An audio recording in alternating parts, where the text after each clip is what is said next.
Hello everyone. ज्ञान की इस यात्रा में आप सभी का स्वागत है। इस वीडियो में हम इलास्टिसिटी प्रत्यास्थता के बारे में अध्ययन करेंगे। यदि आप नए हैं तो कृपया इस चैनल को सब्सक्राइब करना ना भूलें। तो आइए चलते हैं ज्ञान की यात्रा पर। इलास्टिसिटी प्रत्यास्थता।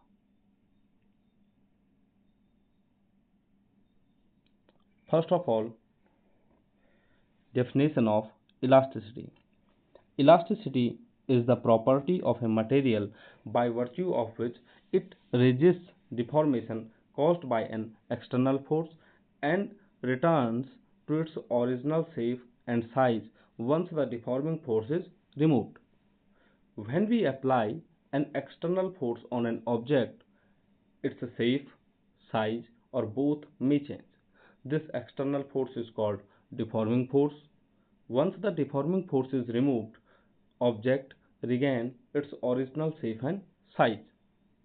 प्रत्यास्थता किसी वस्तु के पदार्थ का वह गुण है जिसके कारण वस्तु किसी विरूपक बल के द्वारा उत्पन्न आकार अथवा रूप के परिवर्तन का विरोध करती है, और जैसे ही विरूपक बल हटा लिया जाता है वस्तु अपनी पूर्व अवस्था को प्राप्त कर लेती है। Now we can understand elasticity by an example. Here a deforming force is applied on an object. It tries to change size and shape of object, or maybe both. Because of property of elasticity, a restoring force is developed which tries to return original size and shape of the object. As deforming force is removed, object regain its original state. The object which possesses this property is called an elastic object. उदाहरण के लिए एक वस्तु रबड़ पर एक विरूपक बल लगाया जाता है जो कि उसके आकार अथवा रूप अथवा दोनों में परिवर्तन करना चाहता है। प्रत्यास्थता के गुण के कारण वस्तु में एक प्रत्यानयन बल उत्पन्न होता है जो कि वस्तु को उसकी पूर्व अवस्था में ही रखना चाहता है। जैसे ही विरूपक बल को हटा लिया जाता है वस्तु अपना प्रारंभिक आकार अथवा रूप ले लेती है। जिस पदार्थ में यह गुण पाया जाता है उसे प्रत्यास्थ वस्तु कहते हैं।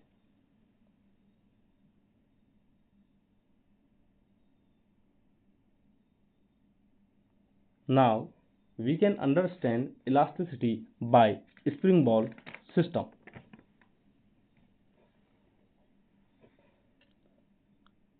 Now in spring ball system, spring ball model, ball represents the atom or molecule in material. Springs connecting the balls represent the forces that bind atoms together, interatomic forces. Just like a spring has a natural length, atoms in solid have a stable equilibrium position. When an external force is applied, the spring stretches or compresses, displacing the balls. A restoring force is generated that pull or push the atoms back to their original equilibrium position. When deforming force is removed, restoring force causes the balls atoms return to their initial position and the object regains its shape and size. हम प्रत्यास्थता को spring ball model की मदद से समझ सकते हैं। Spring ball model में गेंदें पदार्थ में परमाणु या अणु को दर्शाती हैं। गेंदों को जोड़ने वाली स्प्रिंग अंतर परमाणुीय बल को प्रदर्शित करती हैं। स्प्रिंग की प्राकृतिक लंबाई के समान ठोसों में अणुओं की साम्यावस्था की स्थिति होती है। जब कोई बाहरी बल लगाया जाता है तो स्प्रिंग खिंचती या सिकुड़ती है, जिससे गेंदें परमाणु अपनी जगह से हटते हैं। प्रत्यानयन बल के कारण, या हम आंतरिक प्रतिक्रिया बल कह सकते हैं, आंतरिक प्रतिक्रिया बल के कारण स्प्रिंग या गेंदें अपनी मूल स्थिति स्प्रिंग गेंदों को अपनी मूल स्थिति में वापस खींचती है। जब विरूपक बल को हटा लिया जाता है जब विरूपक बल को हटा लिया जाता है तो आंतरिक प्रतिक्रिया बल के कारण गेंदें अपनी प्रारंभिक स्थिति में लौट आती हैं और वस्तु अपनी मूल आकृति व आकार को प्राप्त कर लेता है। Now, based on elasticity, there are three types of bodies. First is a rigid body, second is elastic body, and third is plastic body. Now, we understand that what are the properties of these bodies.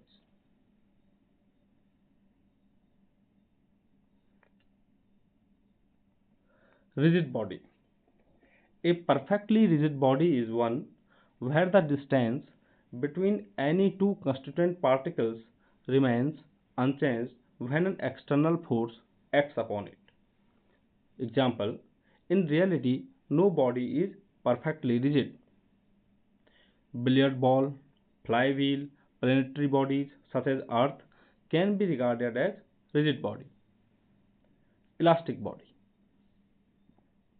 An elastic body possesses the property to regain its original shape and size after the deforming force that caused the deformation is removed. Example, in reality, no body is perfectly elastic. Nearly perfect elastic bodies is quartz, phosphor bronze, and etc. Plastic body. A plastic body does not show any tendency to return to its original shape and size after removal of deforming force. Example, clay, mud, putty, and paraffin wax.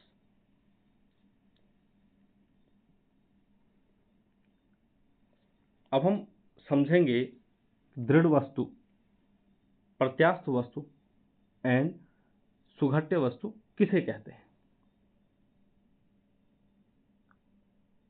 यदि किसी वस्तु पर बाह्य बल लगाने से वस्तु के कणों की सापेक्ष स्थितियां न बदलें, अर्थात वस्तु के आकार तथा रूप में कोई परिवर्तन न हो, तो ऐसी वस्तु को दृढ़ वस्तु, रिजिड बॉडी कहते हैं।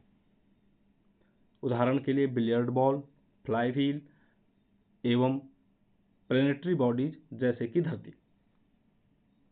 जो वस्तुएं विरूपक बल के हटा लिए जाने पर अपनी पूर्व अवस्था को पूर्णतः प्राप्त कर लेती हैं, वे पूर्ण प्रत्यास्थ, परफेक्टली इलास्टिक कहलाती हैं।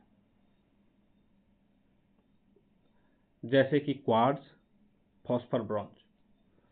प्लास्टिक बॉडी या पूर्ण सुघट्य वे वस्तुएं जो विरूपक बल को हटा लेने पर अपनी पूर्व अवस्था में नहीं लौटती, बल्कि सदैव के लिए विरूपित हो जाती हैं, पूर्ण सुघट्य कहलाती हैं। उदाहरण के लिए गीली मिट्टी, पुट्टी, पैराफिन वैक्स इत्यादि। इस वीडियो में इतना ही। Thank you. Please like, comment, share and subscribe.